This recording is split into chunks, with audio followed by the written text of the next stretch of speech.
¿cree usted en el infierno? ¿Cree usted que existe el infierno? ¿Verdad? ¿Por qué nos cuesta a nosotros creer en el infierno?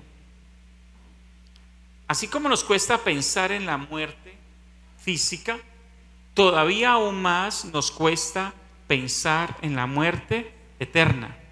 Nos cuesta pensar en la muerte propia, nos cuesta pensar en la muerte de un ser querido. ¿Cuánto más nos cuesta pensar en la muerte eterna? ¿Cierto? Entonces, esos temas procuramos no buscarlos, pero mire lo que dice ese versículo: y no temáis a los que matan el cuerpo. O sea, no teman a la muerte física, mas el alma no pueden matar. Temed más bien aquel que puede destruir el alma y el cuerpo en el infierno. Wow. Entonces, no temamos al mundo, no temamos ni siquiera al diablo. ¿Sí o no? Uno le tiene miedo, por ejemplo, yo no le tengo miedo a las alturas, pero sí a las caídas. Entonces, cuando me subo a lo alto me pongo miedoso. Y esos días me están diciendo que para tirarse uno de un avión arriba de 10.000 metros, yo, Dios mío, pronto me infarto en el camino. Tremendo. Pero uno le tiene miedo a esas cosas, pero dice, no le teman a morir físicamente. Ahí Jesús está, en el contexto, estaba hablándole a sus discípulos acerca de, los envía a predicar y los peligros que él tiene. Dice, no le teman a la muerte. Si usted lo matan haciendo la voluntad de Dios, no tema. Tema a morir sin estar haciendo la voluntad de Dios. Tema eso. ¿Sí? Entonces, creemos en el infierno. ¿Por qué a la mayoría le cuesta creer en el infierno? Por el temor que esto causa. Además, una de las grandes cosas que el enemigo no quiere es que usted crea en el infierno, ni que usted crea en la condenación eterna. ¿Cierto? Y hay algunas iglesias, o más bien sectas, que omiten el infierno. Por ejemplo, el catolicismo, algunos papas han dicho que no existe el infierno. Y después sube otro papa y dice que sí, existe el infierno. Entonces hay una contradicción allí. Otras creen en que el hombre muere y es como una pausa. ¿Sí? Una pausa mientras viene la resurrección de los muertos, y que no hay vida después de la muerte hasta que no haya resurrección de los muertos. Otros creen en la destrucción del alma, o en la aniquilación del alma. Es decir, cuando alguien es condenado, cuando alguien muere y no es salvo, no creen que va al infierno, sino que su alma es cancelada. Pero una de las cosas por las que tiene que haber un sitio eterno para vivir con Dios o sin Dios es que nuestra alma es inmortal.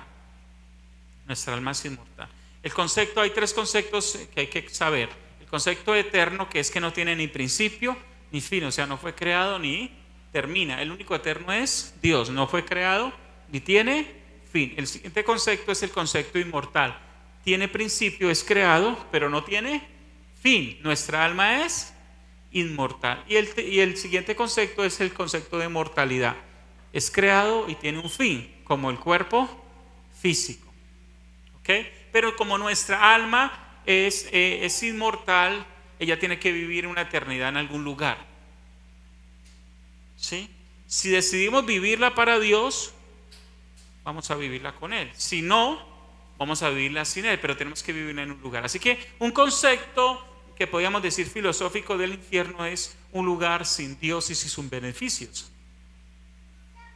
Aquí, aunque muchos vivan sin Dios, tienen beneficios de Dios. Por ejemplo, el sol es un beneficio que Dios nos da. La lluvia, ¿sí? Entonces, aquí hay beneficios de Dios. Una persona puede ser que sea atea, pero tiene un hijo que lo ama, por ejemplo, o ama a sus padres. O sea, está viviendo un beneficio de Dios, que es el amor, que hace parte de la naturaleza de Dios.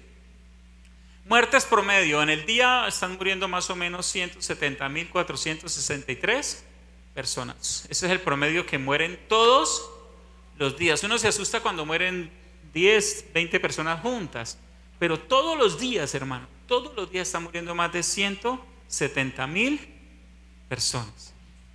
Es decir, que cada segundo muere 1.8 a 2 personas. 1, 2, cada segundo 3. ¿Cuántos están muriendo? 2 personas por segundo, más o menos. Y estas personas en este mismo instante están muriendo. Están muriendo personas allí. ¿Me estás haciendo entender? Y la pregunta es, ¿estas personas tienen definido para dónde van? Así que este tema es bastante importante porque todos nosotros vamos a morir. ¿Sí? Y un día haremos parte de la lista de ese día.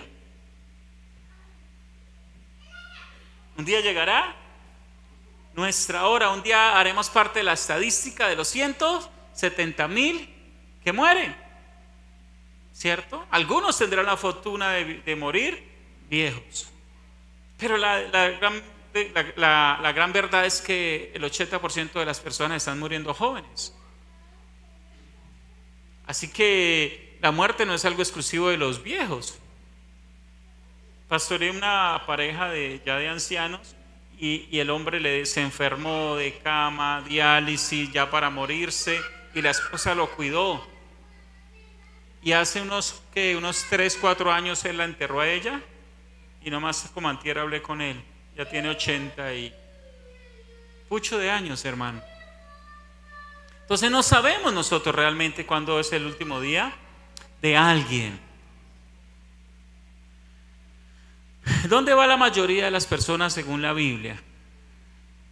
Dice: entrar por la puerta estrecha, porque ancha es la puerta y espacioso el camino que lleva a la perdición. Muchos son los que entran por ella. O sea, de esos 170,000, muchos eligieron el camino ancho, porque estrecha es la puerta y angosto el camino que lleva a la vida, y pocos son los que, y pocos eligen el camino angosto. Hay una imagen, los cristianos que somos viejos en el Evangelio, ¿recuerdan esta imagen?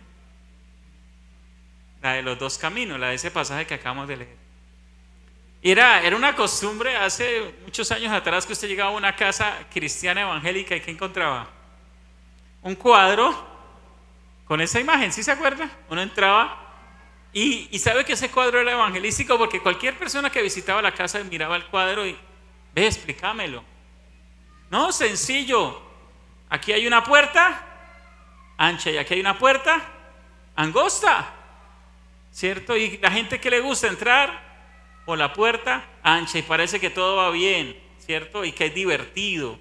Por acá se pone pesado, pero ahí está Cristo, la resurrección. Y al final llegarás al cielo, pero por esta puerta llegarás a la perdición. Así que valdría la pena volver a poner ese cuadro en nuestras casas, ¿no? De pronto decirle a la inteligencia artificial que nos lo actualice y ponerlo en nuestras casas. Y no solo servía para evangelizar, sino para recordarnos todos los días, cada vez que veamos el cuadro, qué camino hemos elegido, qué decisiones estamos tomando en ese día y a dónde nos llevan. ¿Por qué deberías creer en el infierno? Para no ir a él. Hermano, corra, ¿cierto? Para no ir a él.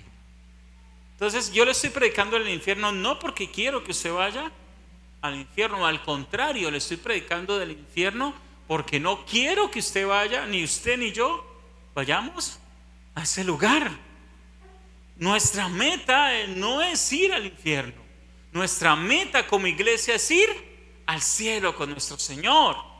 Amén. Conceptos de infierno, ¿cierto? Vamos a ver acá. Lugar de castigo eterno. Concepto el más básico, el más conocido, ¿sí? Derivado del valle de Hinnom. Y la palabra Gehenna nos explica un poco. Entonces, sobre todo en el Antiguo Testamento, se relacionaba mucho el infierno con un lugar físico. Entonces era una combinación entre un lugar de castigo eterno, pero también un lugar físico. ¿Por qué? Porque habían tipos de infierno. Infierno antes del juicio final, Seol. Seol. Esa palabra Seol era usada en el hebreo.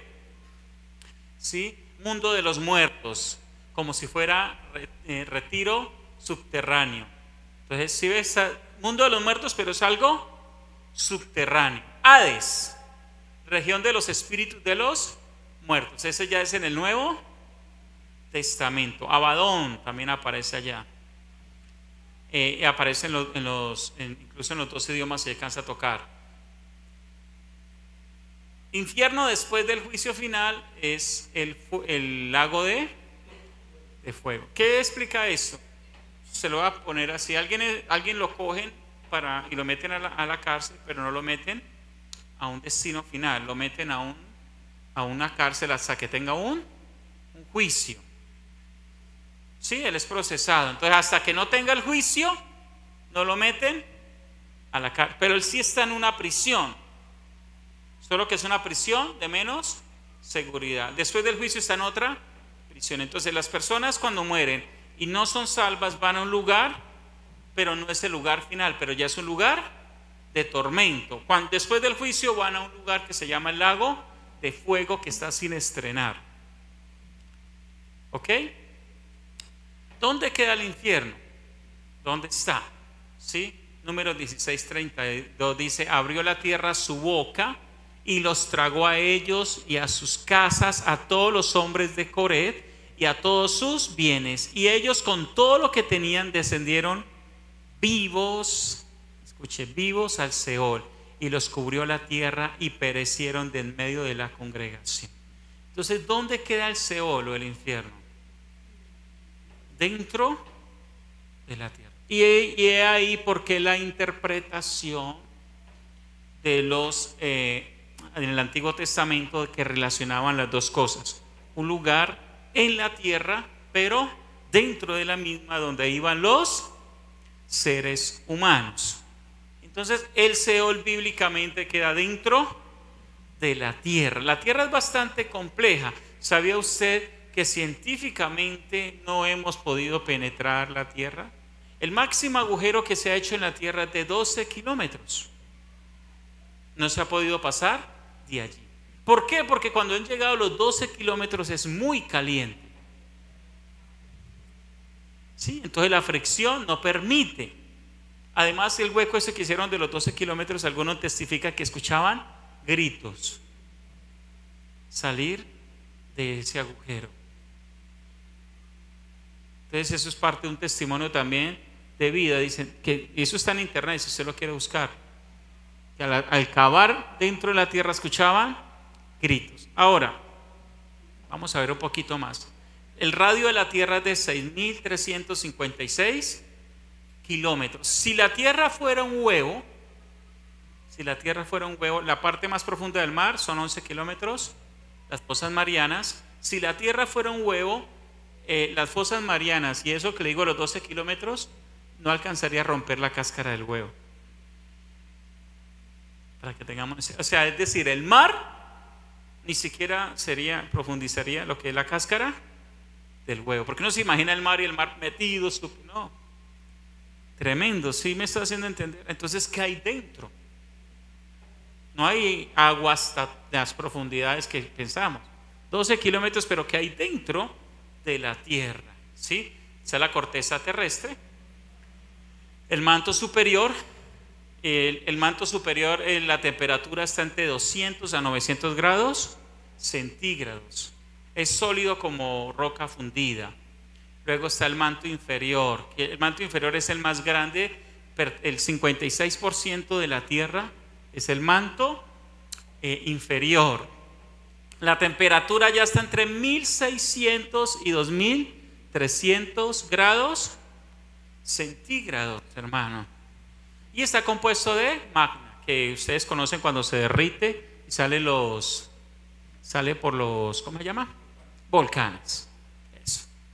El núcleo exterior está a 2.260 kilómetros, es líquido compuesto por hierro, níquel, azufre, y su temperatura, hermano, está oscilando entre los 4.400 y 6.100 grados centígrados. Y el núcleo que es interior, que ya es sólido, 1.220 kilómetros, es totalmente sólido, hierro, níquel y azufre. Su temperatura es de 6.700 grados centígrados. Así que si el Seol está dentro de la tierra, hermano, ya podemos imaginarnos más o menos la temperatura del infierno. O sea que la temperatura del infierno oscila entre los 1000 a los 6000 grados centígrados. Es calientico, ¿no? Aquí cuando suben sobre los 30 grados se empieza a desesperar. Yo soy santanderiano, Magdalena Medio, y allá la temperatura sube a veces sobre los 40. Cuando sube a 41, 42, uno desocupa la casa y se va para algún río a bañarse. Porque se pone insoportable eso, hermano. Ahora imagínense una temperatura así de alta. No dice exactamente en cuál manto. Es posible que esté acá, ya que es líquido. Aquí hay unas divisiones más precisas, ¿cierto? Los kilómetros bajo la tierra, las temperaturas que maneja, están ahí. Las composiciones principales, si es sólido, sí, sólido y plástico. Hay una que ya parece plástico, el derretido, pero como en forma plástica. Aquí hay una parábola donde Jesús nos enseña más acerca de ese lugar, ¿sí? Que es la parábola del rico y Lázaro, y nos da unos detalles importantes. Dice: aconteció que murió el mendigo y fue llevado por los ángeles, ¿dónde? Al seno de Abraham. Y murió también el rico y fue sepultado. Esta parábola nos va mostrando algunos detalles. Primer detalle: mendigo, Lázaro. El mendigo tenía nombre. ¿Cómo se llamaba? Lázaro. El rico no tenía nombre en la parábola. No aparece el nombre, aunque después la historia le agregan un nombre, pero bíblicamente no tenía nombre. ¿Qué significado tiene? Desconocido. O sea, Lázaro es conocido para Dios, el rico es desconocido para Dios. En pocas palabras, el nombre de Lázaro estaba en el libro de la vida, el del rico no. Entonces esta parábola es de un hombre que se pierde. Ambos son judíos dentro de la parábola. Un hombre se pierde y el otro no, pero ambos conocen de Dios. Dentro de la parábola ambos conocen de Dios, pero Dios no conoce de ambos. En su omnisciencia, claro, conoce todo, pero hablando de conocer, de que haya que tuvo relación, con Dios, no. Uno tuvo una relación real con Dios, el otro no la tuvo. Sin embargo, el rico era considerado un hombre bendecido, ya que era rico, tenía amigos, parecía prosperado y en victoria, como decimos nosotros. El otro era un habitante de calle, lo llamamos hoy, y además de eso estaba enfermo, tenía unas llagas, y se le añade que un animal inmundo como el perro lo lamía, o sea que lo consideraban un ser inmundo y un ser en maldición. Vidas totalmente distintas, pero también ocurre algo importante en la parábola: mueren el mismo día. Pero había algo que marcó la diferencia. Recuerde, ¿cuál es el detonante? La muerte. Aquí, hermano, nos define qué estudiamos, en qué trabajamos, cuánto ganamos, cómo vestimos, qué nos ponemos, nuestro léxico. Pero cuando morimos, ya todo es diferente. Cuando pasamos ese umbral, ya no hay reversa. Tiene más reversa un avión, hermano. Ya ahí no hay reversa. Y aquí define también algo: muerte. Alguien recoge el alma. Alguien recoge el alma. Wow. Cuando muere Lázaro, vienen los ángeles y lo recogen, hermano. Lo están esperando en limusina celestial. Sí, Lázaro, vamos. Imagínese el instante, ¿no? Use su imaginación. Estamos vivos, un accidente, qué sé yo, un infarto, y con un momento ya estamos muertos. Nuestro cuerpo está ahí, nuestra alma se separa. Recuerda que muerte es tánatos, que es separación. Entonces ocurre el tánatos, la separación, la muerte, y el alma se separa del cuerpo y usted empieza a ver, y cuando abre sus ojos lo primero que ve son ángeles. Qué felicidad, ¿no? ¿Y para dónde vamos? No, hermano, vamos para el seno de Abraham. Qué rico. Pero muere el rico. Pasa, cambia todo, pero cuando abre sus ojos ya no encuentra ángeles. El texto no dice quién lo recogió. Algunos asimilan que lo recogieron demonios. Lo tremendo es que ya el cuerpo es llevado dentro de la tierra, al Seol. Perdón, el alma. El alma lleva adentro de la tierra al Seol, lugar de paz, seno de Abraham.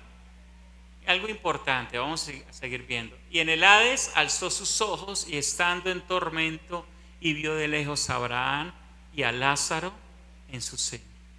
El rico fue condenado. Lugar de tormento, el Hades, Nuevo Testamento, el mismo Seol del Antiguo. Es el mismo lugar, ¿no? Solamente son idiomas diferentes, recuerdo, pero es el mismo lugar. Cuerpo y conciencia, alzó sus ojos y reconoció a Lázaro y a Abraham. Tenía, ay, ese es Lázaro, allá está. Pero también tenía un cuerpo, alzó sus ojos. Por eso dice el texto que primero que leímos, como decía, no teman al que mata el cuerpo, sino al que puede echar el alma y el cuerpo al infierno. Es decir, que hay un cuerpo para el infierno, un cuerpo que puede sentir, que le puede dar sensación al alma dentro del infierno. Además, él siente el calor y él siente la angustia. ¿Sí? Entonces, el alma tiene una sensibilidad en el infierno. Entonces, no es un lugar de pausa, no es un lugar donde la gente está ahí sin sentir absolutamente nada, su conciencia bloqueada, no. Es un lugar de entendimiento, de actividad mental. Se está pensando, por lo menos, de sentir, de conciencia, de reconocer. Entonces él, dando voces, dijo: Padre Abraham, ten misericordia de mí y envía a Lázaro para que moje la punta de su dedo en agua y refresque mi lengua, porque estoy atormentado en esta llama. ¿Cuánto le estaba pidiendo? ¿Estaba pidiendo un galón de agua? ¿Un tanque de agua? ¿Estaba pidiendo una jarra de agua? ¿Estaba pidiendo un vaso de agua? ¿Qué estaba pidiendo? Una gota de agua.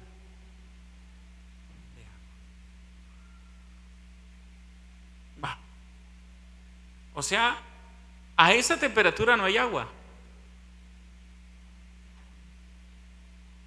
Imagínense la angustia que está pidiendo por lo menos una gota de agua. Una pequeña, insignificante gota de agua. Tremendo este lugar, hermano. Lugar de alta temperatura, esta llama. Es decir, que ahí nos está mostrando que sí está en un lugar dentro de la tierra donde hay alta temperatura. Y es tan alta la temperatura que no hay espacio para... ¿Qué se cree?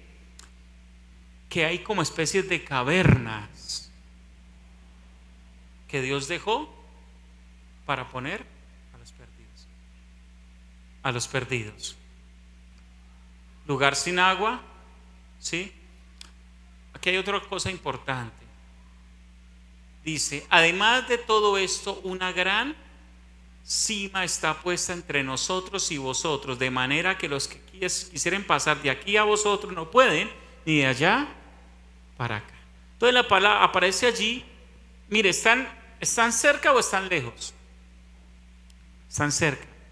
Están tan cerca que lo ve y lo escucha.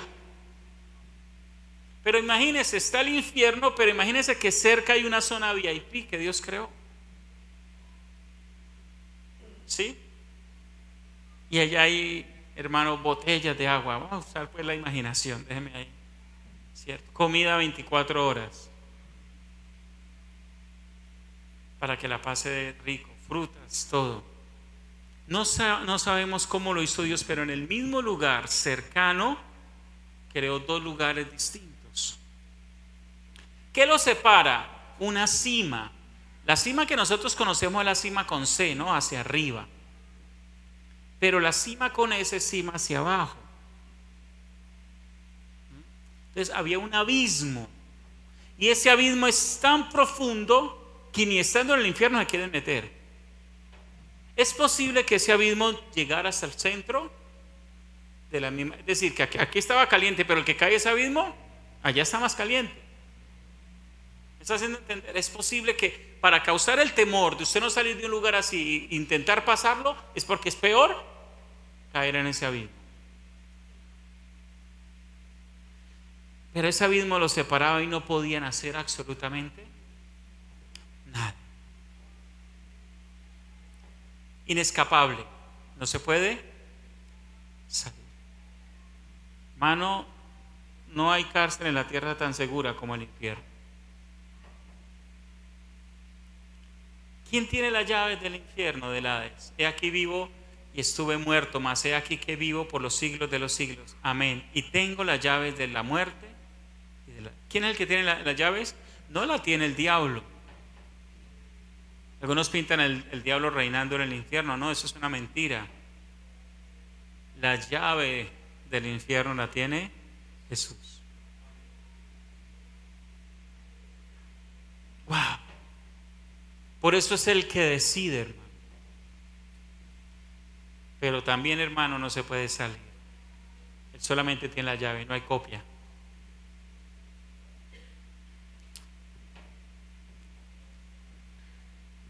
¿Quiénes irán al infierno?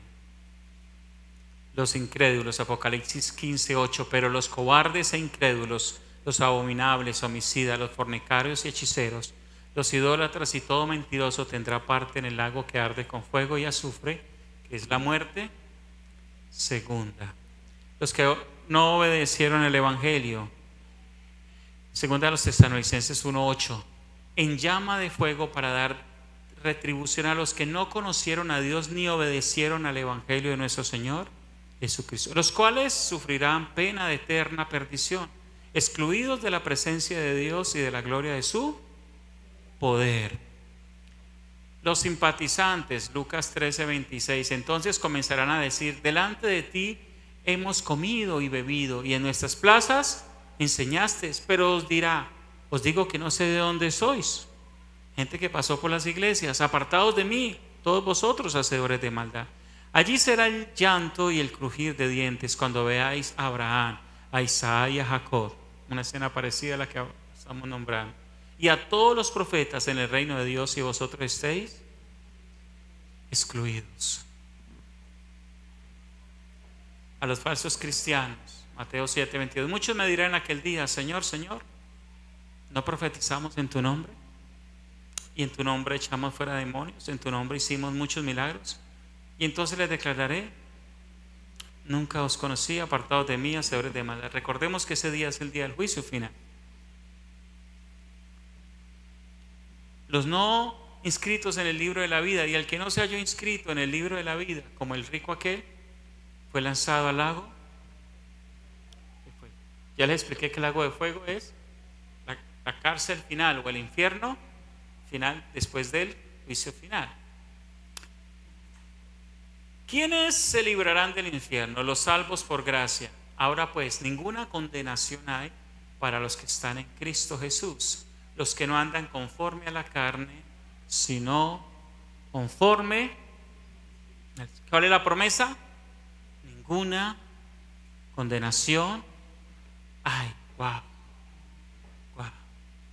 Los que hacen morir sus malas pasiones. Por tanto, si tu ojo derecho te es ocasión de caer, sácalo y échalo de ti.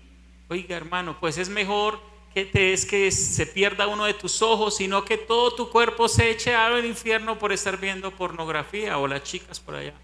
Y si tu mano derecha te es ocasión de caer, córtala y échala de ti, pues mejor te es que pierdas uno de tus miembros y no que todo tu cuerpo sea echado al infierno. Entonces, tenemos que cortar nuestras pasiones. Lógicamente, el texto no es literal de que nos saquemos los ojos, sino que cambiemos la manera de ver lo que vemos. No es literal que cortemos las manos, pero sí, hermano, que dejemos de hacer lo que es incorrecto. Amén. Hay que cortar con el pecado en nuestra vida. Hay que cortar con lo que nos está dañando, hermano. Hay que decirle, no más. No más. Una vez hablaba con alguien y esta persona decía, tenía problemas con el sexo oculto, con la fornicación. Y me decía, es que yo no me puedo aguantar. Y yo le dije, mire, si hay una persona, contéstame esto, si tú te vas a acostar con alguien y esa persona tiene SIDA y tú lo sabes, ¿tú te acostarías? Me dijo, no, no me acostaría. Entonces sí te puedes aguantar. Ante el peligro dije, pero ¿qué es peor? ¿Que te prendan SIDA o ir al infierno?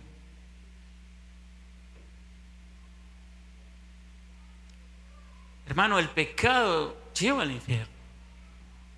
Hay que cortar con él en nuestra vida. No hay que cambiarle el nombre a una cosa más bonita. Hay que llamarlo como es. ¿Sí o no? Y hay que verle el peligro.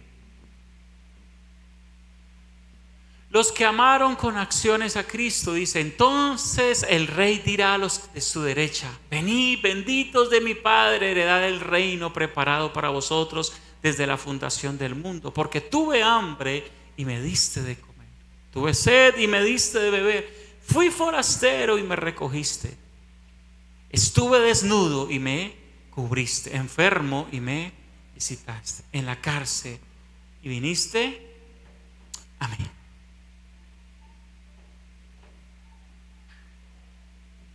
Mire esto, hermano. El que en él cree no es condenado, pero el que no cree ya ha sido condenado por no haber creído en el nombre del unigénito Hijo.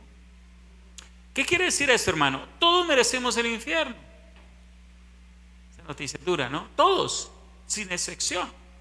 Llámese como se llame, llámese pastor, llámese guerrillero, llámese narcotraficante, llámese líder religioso, llámese cristiano, llámese de cualquier cosa, merecemos el infierno. Lo único que nos evita es la gracia de Jesús.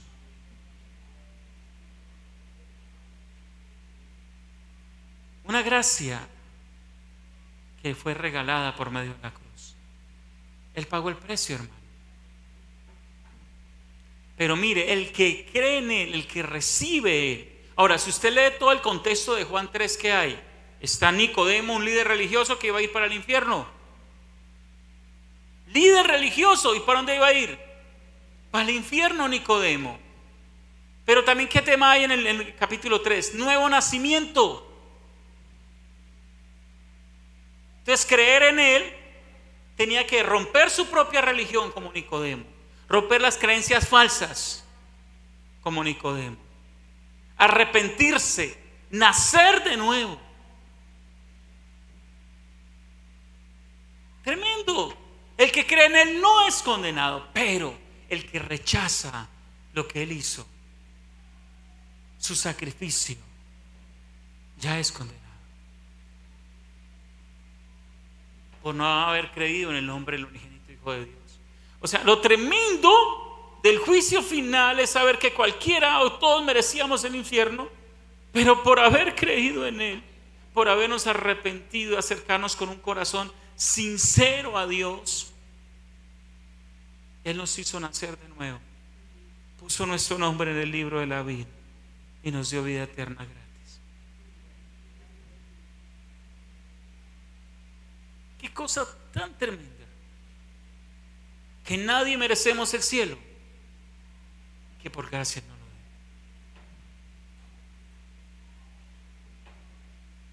Dios es amor, salva por gracia. Dios es justo, juzga con justicia. El mismo Dios que salva es el mismo Dios que tiene las llaves del Hades y que echa el alma y el cuerpo al infierno. que es fuego consumidor, pero que te ama. Wow. Es nuestra decisión. Él puede salvarnos con su amor o puede condenarnos con su justicia. El mismo Dios, el Dios único y verdadero, el Dios de la Biblia.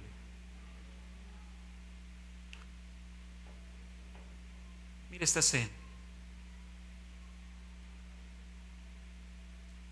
Promedio al día, más de 170,000 personas, definiendo todos los días a dónde irá. Un gran porcentaje,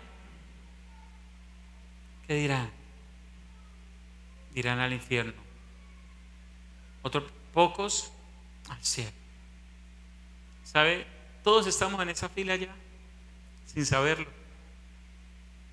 Lo que no sabemos es qué tan lejos estamos del precipicio de la muerte. Nadie sabe, ¿cierto? Nadie tiene la fecha de vencimiento en el bolsillo. No lo sabe nadie, ni la IA. ¿Cuándo me muero? No lo va a decir. Pero sabe, pocos aprecian la gracia. Vivimos en este mundo como si no nos fuéramos a morir. Odiamos, guardamos rencor, nos vengamos, robamos, mentimos, no nos queremos arrepentir. Vivimos como si fuéramos a vivir para siempre. Cuando el Señor nos invita cada día a estar a cuentas con Él, en el Padre Nuestro, la gran invitación es que pidamos perdón. Perdona nuestras ofensas. Nuestra vida tiene que tener arrepentimiento diario. La Biblia dice que el que confiesa sus pecados y se aparta, escúcheme, y se aparta, recibirá misericordia. Todos somos pecadores, pero todos nos queremos arrepentir. Esa es una gran pregunta.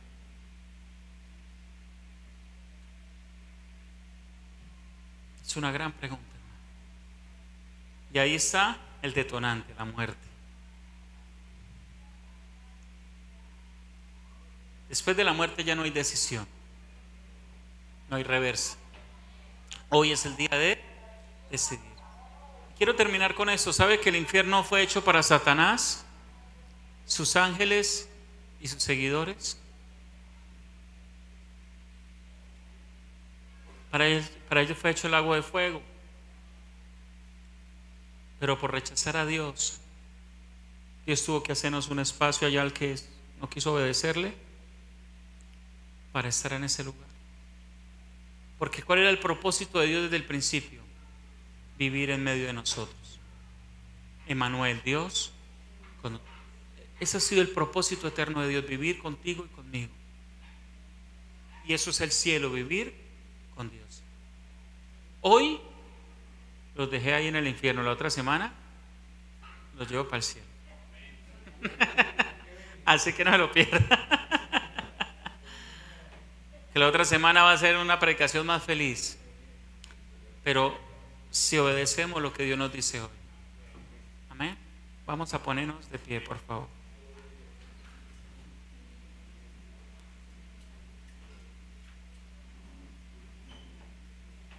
Señor, tú eres bueno. Hable con Dios. No le importa el que esté a su lado. Cuando morimos, hermano, no vamos a ser juzgados por el que está al lado. Es usted y Dios. Estemos a cuentas esta mañana con el Señor. Hable con Él. No sabemos el día ni la hora de nuestra muerte.